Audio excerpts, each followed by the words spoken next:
Good morning, everybody. Welcome back to the TNT Business Podcast. I'm your host, KT Temple, and I'm here with my co-host, Ken Temple. What's up, bro? I know I missed last week. I need to go listen to that. Last week, you mean Yeah, your car episode that we didn't get yeah, to yeah. upload?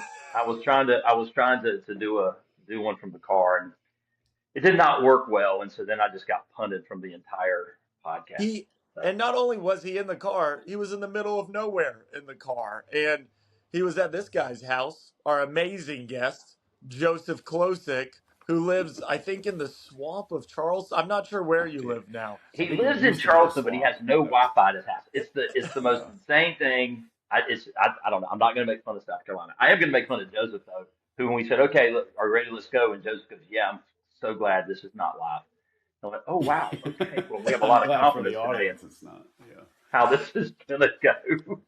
Everything's fine. Everything's fine.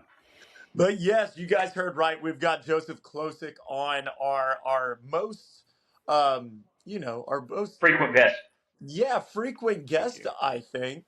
Yep. And we love having Joseph on. I told him last week because I can do way less work and get the same amount of views if I just put his name in the title, which is great. That's nice. Yeah. And by the way, Yeah. Casey, Joseph listens, and he told me he listens every week, and he goes, "You guys are actually really good at that," which a compliment from Joseph to me. I thought it was Christmas because it's like It's one a year. painful. It hurt. It hurt. And well, the reason why we asked Joseph to come on so much is because he's smarter than me and my dad. And he no, oh, don't look like that, Joseph. I'm relying on you, man. I And just want to say on certain topics. Okay, on certain topics. That's fair. That's Let's fair. be clear. Yeah. Okay. well, we wanted to get somebody else on who's having a lot of conversations with a lot of other agents, with MLSs, other people, other agents about what is going on with these partnerships that are going on. So for example, Keller Williams and Zillow, and we wanted to have him on to be able to have a conversation around what that looks like to him, what that looks like to his agents around his area, and we waited on this, guys. We wanted to really get more information. You know, Keller Williams just partnered with Zillow, as well as a bunch of other companies have partnered with Zillow. We have Compass and Redfin. And so this is a very big change in how companies and internet service providers have operated together. And so we just wanted to have Joseph on to have a conversation about what's going on there. So, Dad, start us off with a question to Joseph to get us rolling. Well, Casey, when you say a big change, I've been in the business 21 years. Joseph, you're 20, how many? 25. 25. This is the biggest change in real estate in my career by far, in the way, and especially in the way that we're going to work together. And so, what's happening is real estate companies are aligning with the portals. Um, and I'm not going to give my opinion yet. I'm going to wait till it's over to see if Joseph changes my mind. But Joseph, just start out, give us kind of a history of how residential real estate has worked. Yeah. So I think the only thing I'll say right before that, I don't know if it's the biggest change. It's the loudest change for sure. I think that's what's causing a lot of this discussion because I think what we'll probably discover today in this conversation is there's not a lot of change that's really happening. I think it's more of an understanding of an optionality out there, and that kind of because if I kind of joked with a really good friend of mine who's an executive with an MLS, and he's super smart, and I go to him a lot of things, and I joked with him that I feel like in the last few months we've just kind of repeated history of the real estate industry, or we've tried to, because what happened, and just as a brief history, like you asked, in the 60s, like 60s, 70s, and 80s, it basically was a booklet, right? Someone would come to you or come to me and say, hey, I want to sell my house. You'd say, great. I'd get all your information. I'd have a book in my office. And then I would try to get people to come into the office and see the book. And it was really the only way we got the information out there. The 90s brought on kind of the more digital side of that. And during that time in the 90s, this whole issue of like, well, if I don't have to go to the listing agent's office and do this, why would I need the listing agent, right? Why wouldn't I have my own representation? And that's kind of not the only reason. It was a driving factor where buyer rep came in, right? So then all of a sudden you had buyers agents that were representing buyers, listing agents representing listings, and the buyers agents would be the one to go get the information from the listing agents. And then the 2000s came, and it was just like it was just a boom. I mean, you could get the information anywhere, right? You had IDX, you had virtual office websites, you had all of these ways that the information got out there. And honestly, it's a tool that most industries are incredibly envious of. I mean, if you think about the MLS, and that's what the MLS basically became, was it was this driving factor of everything, right? I mean, all of these websites and these providers are all driven through data from the MLS. You can't do this anywhere else. There's no other market where you can do this. You can't buy cars, you can't buy boats, you can't buy computers, you can't do this. Amazon's the closest thing for all things, right? But it's not, this is an amazing tool. And then what happened is in the last year or so, there became this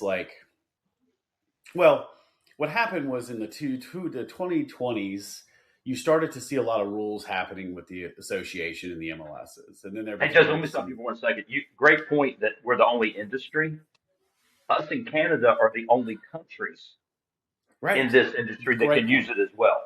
I just wanted to show you how small an island we're on. Okay, go ahead. Well, and I want to add something there too.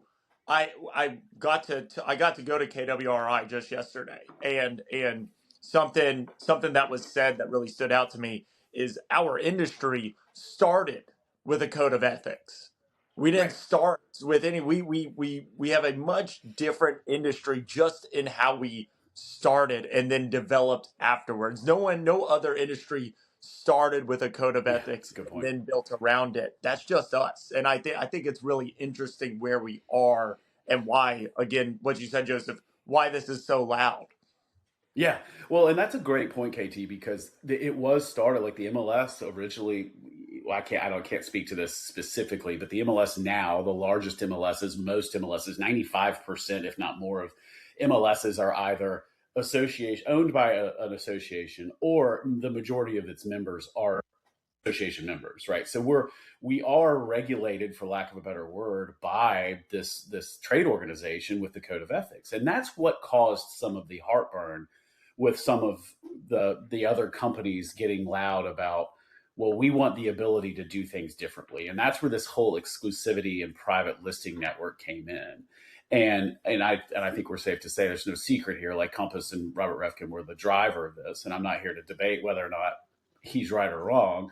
I think there are some good points to it. I think like many times in the real estate industry, we've taken a hatchet to fix a problem that needed a scalpel.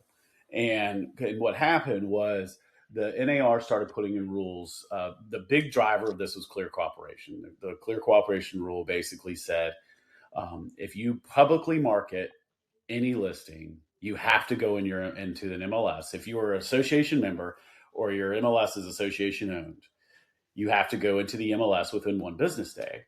I personally didn't like it. We had a coming soon program that we did with our business, and I've got stats that can prove where done right as a marketing program to build urgency, to get out to the market while the home is getting ready, it did benefit the seller, right? By the way, all of this was the seller's choice. A lot of our sellers are like, we don't want to do that. We just want to go live. Mm-hmm. What was happening is, and what people didn't understand when Clear Cooperation came out, everybody got so mad. I mean, people were pissed. And the driving factor of it, again, we solved it with a hatchet, was fair housing. They did this study in the Northeast where there's just some disgusting behavior. And they were like, well, here's how we're going to fix that. We're just going to create a more restrictive rule. Okay, the spirit of it, I don't disagree with it. That's also like saying we're going to add additional rule to make speeding even more illegal. It's like it was already illegal. We just kind of fixed it differently. So what happened from that, and I'll wrap this question up, is what happened is then people like Refkin and other people were just like, well, we're not giving the sellers a choice here. The sellers, if they wanted to go exclusive and only market to a certain group of people in situations where it warranted. If I'm a good example that was given yesterday was if I'm a federal judge, right? If I'm a high net worth famous person, if I want to have some anonymity, then I want to have that option. Okay, that's fine. So let's give that option. the answer that was so loud given by Compass was we're going to create this giant exclusive network, and then that was sometime last year, and then that kind of started this spiral that got us to where we are today, and for the last 12 months. But I think there's another layer on top of that too, is not only anonymity, but excluding information. And that's my big sticking point with this, is that nothing, you can't decide to hold out more information and tell me you're pro consumer. If you're allowed to stop days on market, you're allowed to stop sharing information that we have been able to share, and you tell me that's pro consumer, then I just don't believe that. Well, I don't know if there's a format today. Be careful what you ask for in this, because this has turned into a very dangerous discussion as well, for two reasons. Number one, this is a huge threat to the MLS because a lot of people are not understanding what this is. And all the responses are, well, it ultimately ends up to what your MLS decides. First of all, every MLS I know is driven by a board of directors that's made up of participants of the MLS.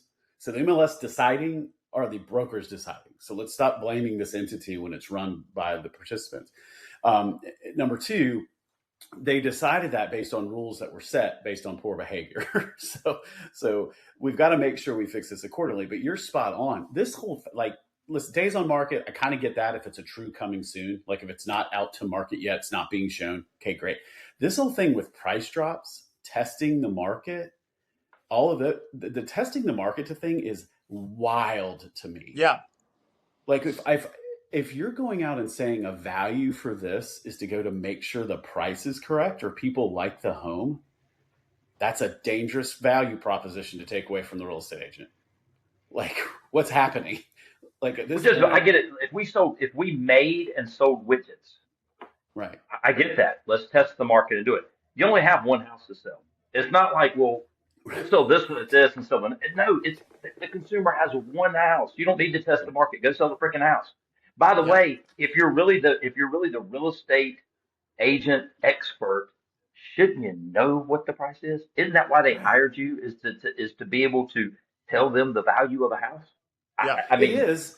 And it also, you're taking, like, you're also the advisor to the seller, and you do have to have, in my neighborhood, it is a little bit more difficult right now because we have a lot of different varieties of homes, types of homes. We have new construction, all this, so it is a little harder. So there is hard to sell a house without Wi-Fi too, I heard, but that's there's that. Yeah. People apparently want to be in touch with the world. But I think there has to also be some sort of your value proposition to sit with the seller to say, listen, I'm like a financial advisor. I'm here to give you the best advice we know on the data. And then based on your comfortability with risk, what we're going to do with that information. That's what testing the market is, not throwing it out there to see, like, I don't know. It's interesting. So Joseph, my thought is Compass Bought Anywhere. Basically, they control 25% of the market. Am I pretty close to right on that? I think it's as an entity between all their brands. More. Yeah. Yeah. So between all their brands, what if they just said, we're not participating in MLS anymore? We're going to go here. They're going to create, they'll call it something different. We're going to create our own MLS, and it's just for our stuff. Yeah. What happens then? Yeah, well, okay. So a couple of things. I'll get to your point. I'm a simple man, and I think the reality of that, like, I know I have a lot of really good friends, respectful, like, agents that are part of that brand now. I think you're going to have a hard time having buy-in on that on a really high level. There's a logistical behind the scenes for people to not be members of MLS or not be members of the association that I don't think is fairly realistic. But let's say this. Joseph, you mean on the agent side? So you're saying you don't think Correct. agents will buy into this if Compass said this is now the new mandate? Yeah. Well, first of all, make it no offense, as a competitor, make it a mandate, please, for your agents. We all know how that's going to go over with independent contractors. Let's say they did it though. Like, could they do it? Sure. The challenge that they're going to have on that is the consumer. Again, The consumer wants optionality. The consumer is driving the conversation. The consumer is going to do that. Let's say they do that and it works. Okay, that would potentially fragment the MLSs because everyone's going to respond. And everybody's going to try to do it. And then all of a sudden you have you're shopping for cars. Right, you're shopping for cars, and you're going to go to HendrickCars.com, and you know that you're going to go to a huge market share here in Charleston and Charlotte, the Southeast, really, and you're going to see a bunch of cars, but you're not going to see them all. So then you're going to go down to each brokerage or each dealership, and you're looking for those. And at some point in time, the agent's going to get fed up, and then the consumer's going to look up and be like, "What the hell's going on here?" At one point in time, you could put it into one place, and 100% of the agents that were representing buyers could see it. And now all of a sudden they have to go to all these different ones. We need to go back to something centralized. This goes back to my point earlier. It's dangerous to the MLS because that happens. The MLS goes away, and make no mistake about it, 18 to 24 months, the consumer is going to be complaining enough that somebody's going to step in and say, we need a centralized system for this again, but it's going to look way different than it does now. And we're not going to have the ability to say so. We have a company, and I'm not going to call them out, but they're doing pretty much every listing they get is going private. All of them. This is what they're doing. And so they're going private as in define private. Here's the other problem with this. There are 48 different definitions of statuses now. Yeah. And that's a problem. What they're doing is they're not putting it in MLS. They're only putting it on their place. And then they're telling the people that they want to know about it. Okay. That's it. Are they members of the association? Yes, they are.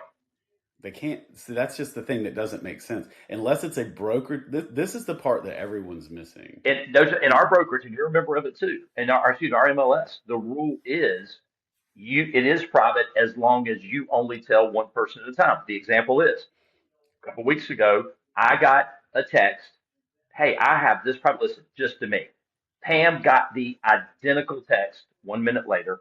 Kelly got the identical text 1 minute later because they were only telling one person at a time. And it doesn't have to, it used to be firm exclusive. You had to work in that firm. Now, as long as you were only telling one person at a time, it's in our MLS that you and I are both a member of here. And I know you're a member of more than one, but the one you're a member of in Charlotte, I called to make sure. They said, oh yeah, they can do that because they only tell one person at a time. Can't send a group text. Interesting. Well, I have a lot of respect for the leadership of your MLS, so I don't think they would say that if that weren't the case. I think most people respect our MLS a lot because we've been very forward thinking or very active. Same on this end. Yeah, I'm proud of the MLS I'm part of, but they've had to react to the rules because again, who actually runs the MLS? The brokers do. Well, I think you're don't saying think that gets a. Sorry, go ahead. No, well, one of the problems I think we're seeing across all the MLSs is how do we enforce rules when 25% of the members want to not break the rules? And I think that's a challenging spot that they're in to figure out, do we enforce this or do we just let this slide? And I think they're running into that problem. Well, the other way, Casey, it works. This works just like politics to me. To me, when we talk about in politics being left or right, you've got a small percentage of the people that are way, way left, and you got a small percentage of the people that are way, way right. And the vast majority of people are somewhere really close to the middle. Unfortunately, those two small percentages are the loud ones. I think what you get here is the small percentages, they're being the loudest right now. Yeah. I'll challenge two things on that. I'd love some clarity on that situation specifically with yours, because I think once it goes to a consumer that's not represented by you, who has that exclusive listing, I think clear cooperation kicks in. And it has to go in the MLS at that point. And that's what I was saying earlier, like that doesn't change for anybody. This is the part everyone's missing. Like, and obviously with Keller Williams, we've got this tool with Zillow Preview, which is great. All Zillow Preview does is give us one extra business day. Because once we do that, the rule states in 95% of our MLSs that the house has to go into the MLS at that point. Even with last year's, and then what everybody will say next is like, well, last year an AR said in their clear cooperation that there's some flexibility in this. Correct. It says flexibility on what's done with it once it goes into the MLS. It still has to go in the MLS. So then it does become go down to your specific MLSs, and I can't speak specifically to what they're doing now, but I know a lot of MLSs are like, okay, do we need to have more optionality? Secondly, with the company you've mentioned, I'd bet it all that if we went and interviewed every single one of those sellers, not every single one of those sellers understands that they're not putting it on the MLS and that they're specifically doing that. The full They're putting it out there, that, and not all the eyeballs are seeing it. Yeah, which is what we got to get to. And this goes back to what KT was saying earlier. You cannot tell me in the majority, overwhelming majority of the time, that the consumer is going to vote for less eyeballs on a property they're trying to sell in a basic capitalistic economy. Like, it's supply and demand, right? Like, it's one thing if you're selling, a $27 million home on Kiowa. Okay. I don't need everyone to see that. Right? Yeah. Right. Because only the 5 people that I'm friends with would be able to afford it. Especially at a time where it frustrates me so much. Again, my age, and I know what the people of my age are dealing with trying to buy a home. It's harder to become a first-time home buyer than it ever has been, ever. The average age has only gone up. And for a company to come and tell me, hey, we got to do more for our sellers. I'm like, what are you talking about? Do you not understand how difficult it is to become a part of the American dream? And we need to give more opportunity to sell. It just doesn't make any sense in this given market. It doesn't, and we also have to make sure that we still have the optionality, and that's therein lies the challenge, because we both are in markets. I mean, we're in 2 markets that will have those occasions where that will happen. So you have to have the optionality for that, and I think that's Refkin's argument. I mean, he's definitely, he's sending out all these letters, and the MLS is not going to dictate what sellers can do. Well, be very clear, they're not dictating what sellers can do. They're dictating what their members can do based on what their members voted for. Yeah. And if your seller chooses to list with a member, the member has to follow the rules. Like, that's all there is to it. Now, is there ability to change those rules? Possibly. But let's let this play out. Like, I feel like it's very interesting on that. And so I think a lot of these options that we're doing are good for that. But I also think it's a small majority that are going to be used. Yeah, and you're not so Joseph. So Compass and Anywhere started doing kind of their own thing. Mm-hmm. So now you've had, first it was Keller Williams, Remax, Berkshire Hathaway, Side, and one more said, okay, we're going to do our own thing with Zillow. And then it's up to 30 companies, and there's a bunch more looking at it. Yeah. And then somebody else, who was it that went with Realtor? EXP went with Realtor.com. They're doing it. And so why are we doing this? Why do we make these partnerships based on what Compass Anywhere did? My personal opinion, I think we had to make sure we kept the same tools in the toolbox at the listing table, right? For the Thank you. That's 100%. He didn't think that, people. That's exactly what it is. Is that we've got people out there that are saying, oh wait, this is this huge advantage to you, and they can't do it. So we have to be able to say, we can do it. But what I'm teaching my agents is say, no, we can do that. And here's why the vast majority of you should not do that, is because you'll limit the number of eyeballs on your property. Well, here's what's interesting is no one's talking exclusive or private listing network anymore. It's all moved to this pre-marketing coming soon. Right. And I can't speak for the guy. He's smart. He's done well. But I think with what happened is you had this whole exclusive, and then all of a sudden it's like, well, this doesn't seem very popular. And by the way, here's the part that drives me bananas. You've got 1 million plus people fighting for the largest platform for exclusivity. Make that make sense. like what's happening right now? So what happened was like, oh, this maybe isn't so super popular, so we're going to partner with Redfin and then have as many people see our exclusive listings as possible. Well, they're not really exclusive at that point. You now just have a larger network of people. What you're seeing, it's a land grab at that point. Like I kind of wish, for the most part, it seems like it's a strategic move to build revenue for your company. Like, let's say that. That's fine. So when I go to the kitchen table and I have this discussion with a consumer, and the consumer's like, well, what about this option? I want to do it. Okay, well, great. And we can do it now because we have this tool from Zillow. And instead of seeing it on, 40 something, getting 47 million views a month, you're going to get 200 plus million views a month. So we've got a tool that's much bigger, right? Which is great. Again, it only gives us one business day, and then it has to go in the MLS. And again, everything we've talked about benefits the companies.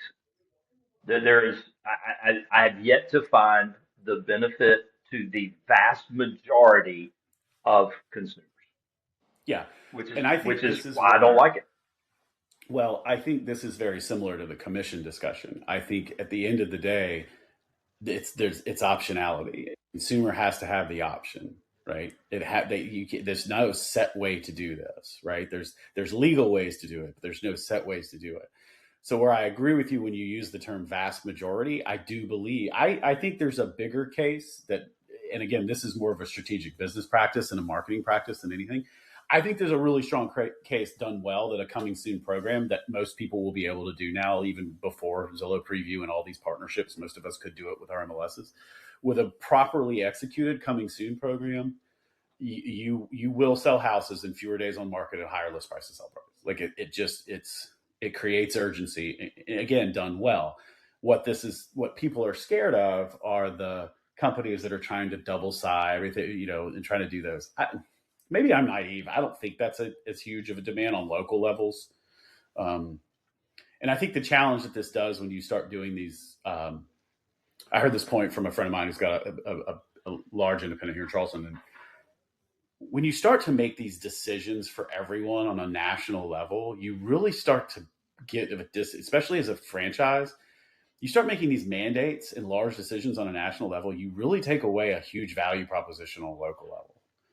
Because now all of a sudden the people that, that are in, working in this market have to do the exact same thing of people that are working in, a completely different market. That's kind of dangerous. This Jason Abrams gave an example of something that happened. I haven't personally seen this happen, but I hadn't even thought of this being an option. And I think it's a good example of what you're kind of talking about. And it's where an agent said, all right, you want to come see my private listing? Perfect. You want to take a buyer to it? You have to give us a referral fee. Yeah, he said that on a call this week. Yeah. Yeah. And that's when you can really go, okay, so this is exactly what Joseph's saying. This is about profit, and don't hide behind, your soapbox to just, we're here to make profit. Yeah. And I think there's an optionality side of that as well. I think there's, I think we can't, when they passed the rule, there was some, I can't remember the specifics of the rule of not showing homes or allowing non-members to show your home. Like you can't start putting restrictions in on like that. You could have business practices that say, if I'm going to show this home for you though, then I am going to charge a fee. Now, as it go to that specific consumer, that's a tough one. I mean, you can't mandate the consumer to do that. Yeah. Guys, we're out of time. But Joseph, any final thoughts before we wrap up, man? I would say to a couple things. Number one, it's the consumer's choice. Like our job is to make sure that the consumer knows every option that's for them and the benefits of each one. Like we need to treat our job more and our responsibility to the consumer of more of like we would our financial advisor. Here are your options. Here's what you could do. Here's the different risk levels of doing each one. Here's the different benefits of doing each one. Which one would you like to choose? I think that's number one. Number two, please get involved with your MLS. Like there's so many people that are pissed off at their MLS right now and they have no idea why. They're just listening and they're just like, oh, I'm going to be mad at my MLS. It's like I'm a member of two very large MLSs, and I know both of them right now are getting beat up, while they're also simultaneously working their butts off to make sure that they're giving optionality to the consumer, but also optionality to the agents to them who are being driven by the consumers. So I'd say those are the big ones. And then three, real estate agents out there, they're spending an exhausted amount of time on all of this. Go sell some real estate. Go get with your database. Go contact your database. Share this information with them. and be the person that they want to choose when they're actually going to go transact. So, All right. So, Casey, I got two final thoughts. Number one, I predict the lawsuit is coming to somebody that sold their house without going on MLS and then realizing that, oh, wow, if I would have had more eyeballs, could have sold it for more. That's coming. Get ready. See who gets it first. And number two, I just want to point out that once again, KT, you did not thank the sponsor. And I'm just going to leave it. Come on. Jeez, KT. Yeah, that was my bad. By the way, we're going to have a new sponsor next week because Joseph name dropped Hendrick Cars. So I'm sure there'll be. I'm sure the phone's going to ring anytime. So next week we'll be the most popular driver by Hendrick. Yeah, there we go. Yes, next week. Next week, Chase Elliott will be our guest on the. I tell you, bringing the Charlotte celebrities, you get TJ coming on before me last time, and you get Chase coming on after me this time. Yes. Oh, great. So yes, TJ from the TJ and Riggins show and Chase Elliott. It's the same clientele that listen to both of those. It's perfect. Yep. So I want to thank our sponsor, the Temple Team. Whether you're looking to buy, sell, or invest in real estate, you can find us at thetempleteam.com.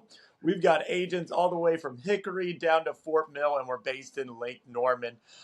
And so, guys, even if you're looking to buy, sell, or invest in real estate outside that area, reach out to us. We're connected with great agents, such as Joseph Klosik. So if you're looking in Charleston, we can help you find real estate there too. Just reach out to us again. That's thetempleteam.com. Guys, I hope you liked this episode. Joseph, thank you again, man. If you found this episode interesting, you found it valuable, please leave us a review. Share this with somebody. We appreciate you guys listening, and we'll be back again next week. No one's going to hear this because we're gonna retape it right now. With someone else. Guys, if this comes out next week and I'm not on it, I'm gonna be pissed. Joseph, this is gonna come out in about 10 minutes. We're dropping this immediately. We're doing same day service. Whoa, great. Yeah. All right, guys. Thank you so much. We'll see you next week.